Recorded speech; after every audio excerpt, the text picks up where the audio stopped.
One of the most eligible bachelors in France is Jocelyn, the CEO of an important shoe company. What people don't know, however, is that he is constantly lying about everything in order to get women's attention, changing the stories as he goes and making them into incomprehensible anecdotes that somehow still work because of his charms and money. Not only that, but he is also extremely misogynist, thinking women are only good for one night, staring at their body parts instead of looking at their faces when they talk, and letting his hands be inappropriate with waitresses. The only person that knows his real self is his best friend and Dr. Max, who wishes Jocelyn would drop all the lying but knows his pleas won't be heard. One day, Jocelyn gets a call bringing sad news. His mother, who he hadn't seen or spoken to in years, passed away. The day of the funeral, Jocelyn has the nerve to arrive late and even follows the wrong group before he realizes his mistake and finds the right grave. His brother Lucien is already there, but their father hasn't come since he divorced their mother years ago too. After Jocelyn complains about the priest's speech for being too long, not caring about being disrespectful, Lucien gives him the keys to their mother's apartment, claiming she would have wanted him to visit before it gets sold. The next day, Jocelyn goes to his mother's place and gets a bit nostalgic as he looks at her old things and listens to her old cassettes while sitting in her wheelchair. In fact, hearing his mother's favorite song inspires him to shake around to the rhythm until he's suddenly interrupted by Julie, the new neighbor. She thinks Jocelyn lives here and that he's wheelchair bound, offering help if he ever needs it because she works as a caretaker. Seeing how beautiful she is, Jocelyn decides to play along with the lie and even drops things to the floor on purpose so she'll pick them up for him and give him a chance to get a better look at her body. After they chit-chat for a while, Julie leaves and Jocelyn goes to see Max for his regular checkup since he needs to keep an eye on his health because he's training to run a marathon. Max thinks pretending to be paraplegic just to get a woman is an insane idea, but Jocelyn thinks he's being smart and will go ahead with it. The following day, after a big meeting at work, Jocelyn changes into what he considers disabled clothes to look more pitiful, gets his mother's chair, and visits Julie to invite her to have coffee at his mother's place. They chat for a while, and while Jocelyn makes many mistakes in his story, like saying he doesn't work just because he's disabled, he still manages to charm Julie and she falls for the lie. When she's about to leave, Jocelyn confesses he's the CEO of a company and pretends he lied because he didn't want to be seen just as a rich businessman. This honesty impresses Julie and prompts her to invite him to lunch with her family on the weekend. When the day comes, Jocelyn parks far away from the house in order to put together the wheelchair under the curious eyes of a passing man. Then he rides the chair all the way up the road to Julie's house. He gets to meet all the members of her family, including her older sister Florence, who to Jocelyn's surprise, is wheelchair bound for real. It turns out Julie isn't actually interested in Jocelyn, she's been checking him out as a potential date for her sister.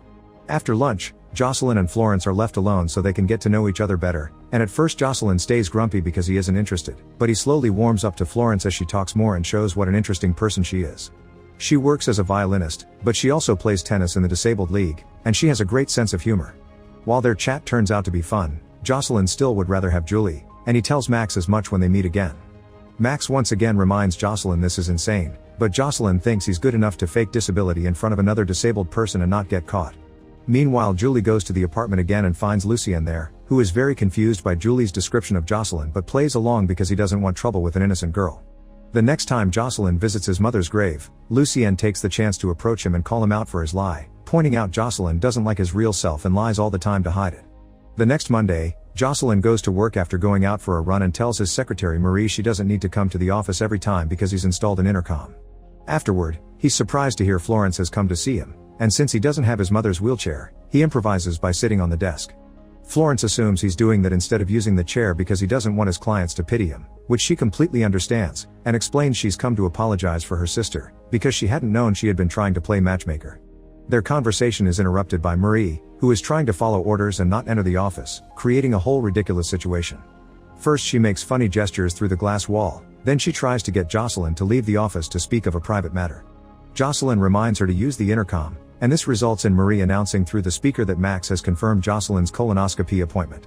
Thankfully Florence takes it with good humor, and after Jocelyn hangs up, she invites him to come to watch her next tennis match for the tournament that his company refused to sponsor. Before leaving, she also points out that his ad campaign using a black man running is too cliché. Once she's gone, Jocelyn shocks everyone in the office by demanding an employee to check out the disabled tournament for possible sponsorship since he never cared about that kind of thing before. The day of the match comes and Jocelyn decides to attend, which results in having a new whole perspective of Florence. She's impressive on the field, and Jocelyn comes to understand disabled people can play sports as everyone else. He's also surprised to see not only disabled people come to watch these matches. At the end of the match, he tries to leave without being discovered, but Florence turns around the corner and Jocelyn has no choice but to sit in the nearest wheelchair he can find. This turns out to be Florence's everyday chair, which she left in the hallway when she moved onto her sports chair. Jocelyn first says his own chair was stolen, then pretends his secretary left with the car and he forgot his chair inside, but promises to send the chair back to Florence later. Being okay with staying on her sports chair, Florence invites Jocelyn to have drinks with her and the other disabled athletes. At the bar, Jocelyn keeps making lots of inappropriate questions, and has the nerve to look annoyed when he's asked questions in return. When he returns home, he tries to listen to the classical music Florence likes to play, but he still considers it boring. The next day, Marie takes the chair back to Florence together with a sweet message from Jocelyn, who asked Marie to lie as well and to try to find out some extra details about Florence. The plan works and Marie is invited inside to share a drink, giving her the opportunity to get to know Florence better and being impressed by her optimistic sophical view of life. When she returns to the office, Marie brings Jocelyn the schedule of Florence's concerts with her band and informs him she's changed the date of his meeting in Praga to match Florence's performance. Marie doesn't like the fact Jocelyn is lying, so she urges him to go to Praga and tell Florence the truth. In Praga, after his meeting is over, Jocelyn gets ready for the concert and gets in some trouble when he asks the hotel receptionist to find him a wheelchair because he doesn't speak the language and his gesturing is mistaken for something bawdy. In the end, he gets access to a marked cart, which he drives all the way into the concert hall. Watching Florence play is a beautiful experience, although Jocelyn can't stop himself from looking at her body anyway. After the concert, Jocelyn approaches Florence to congratulate her while pretending he was in Praga for business and finding her concert had been a coincidence. Seeing this as an opportunity, Florence invites Jocelyn to have dinner with her instead of going out with her fellow band members. The dinner is lovely and the two of them have lots of fun together. Jocelyn's glee even prompts him to sing along to the restaurant's band when they play his mother's favorite song. After dinner, Florence invites Jocelyn to come to her hotel room with her, and while at first Jocelyn accepts, on their way there he starts feeling guilty and turns the invitation down, claiming it's not right. Before leaving though, he kisses Florence on the cheek. When she returns to Paris, Florence shares with Julie what happened, making Julie think that Jocelyn can't use his male equipment because of his disability. But even if that's true, Florence doesn't care, because Jocelyn makes her laugh and makes her feel like a full woman again. Jocelyn continues to train for the marathon and attends an office party, where he confesses to a nervous Marie that he hasn't told Florence the truth yet. The next time he listens to classical music, Jocelyn likes it much more, and he gathers the courage to invite Jocelyn to have dinner at his house. He tells Max about this plan over dinner, and after ignoring his friend's protests, Jocelyn asks him how paraplegic people do it. Already expecting this question, Max reads about it and shares his findings with Jocelyn, but he still believes it won't work out. In the evening, Florence comes to Jocelyn's home and fortunately doesn't comment on the fact that the house isn't designed to use a wheelchair inside. Jocelyn tries to confess the truth a couple of times, but he always stops himself at the last second and keeps his mouth shut. They have dinner on top of the swimming pool, thanks to the fancy electric lid that can move up and down with a mere button, and Florence convinces Jocelyn to share how he became disabled. Inspired by Christopher Reeve, Jocelyn says he fell off a hose, and in return Florence confesses she was in a car accident she caused herself.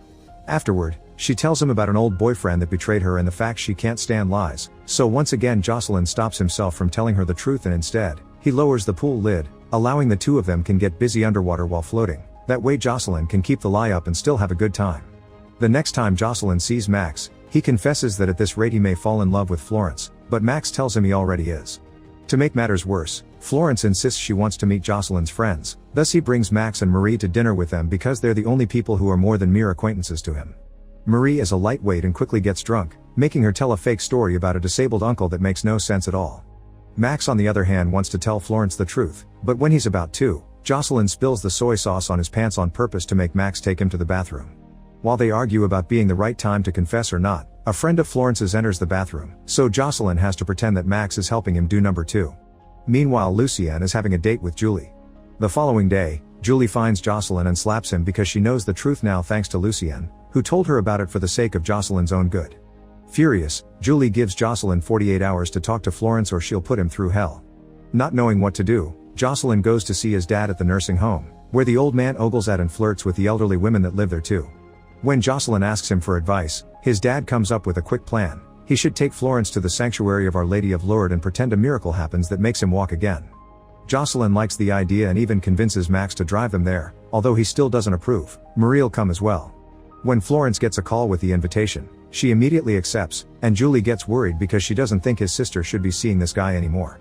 To calm her nerves, Florence confesses Jocelyn probably wants to go to Lourdes to fake a miracle and that she's always known he isn't actually disabled. It's not something you can fake in front of someone that has lived like this for so many years. She never said anything because she believes in enjoying happiness where she can find it, and who knows if she could ever find love anywhere else. This could be the best she could ever get in her condition. When they finally travel to Lourdes, They ask the locals about the process behind getting miracles, and a priest comes to take Jocelyn to the church to have a private talk. This priest already knows Jocelyn isn't paraplegic because his shoes look worn out, and he asks Jocelyn not to fake the miracle because it would give thousands of believers false hope. Besides, if a miracle happened, the news would be all over it, so people that knew Jocelyn before would recognize him in the pictures and call out the lie. In the end, Jocelyn leaves the church still in the wheelchair, and Florence feels incredibly disappointed by his cowardice. She's so lost in her thoughts that while crossing a street she doesn't see a truck coming and almost gets hit, but Jocelyn saves her before it can happen by finally walking in front of her.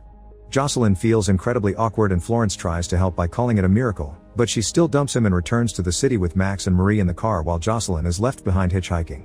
When Jocelyn returns home, he's a man changed by the experience and tries to fix some of his habits. He leaves flowers with an apology on his mother's grave and changes the ad campaign to include a man in a wheelchair.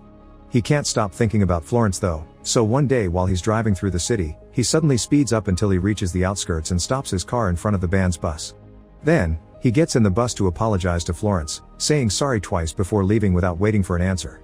Sometime later, Jocelyn invites Marie into his office to check on her and she finally has a breakdown, confessing she doesn't feel appreciated and respected even after 12 years working here, and nobody will even remember her birthday, which is today. As a response, Jocelyn surprises her with a birthday gift as a sign he'll do better from now on. The day of the marathon, Jocelyn discovers he hasn't trained as well as he thought and falls to his knees in the middle of it. To his surprise, Florence appears in the middle of the track, pretending to be there by coincidence like he did in Praga, and offers her help. Now Jocelyn gets to sit on Florence's lap while she guides her chair to the finish line as everyone cheers for them, and as soon as they make it, the two of them celebrate with a kiss. Make sure to subscribe and turn on notifications so you can watch more videos like this. Thanks for watching.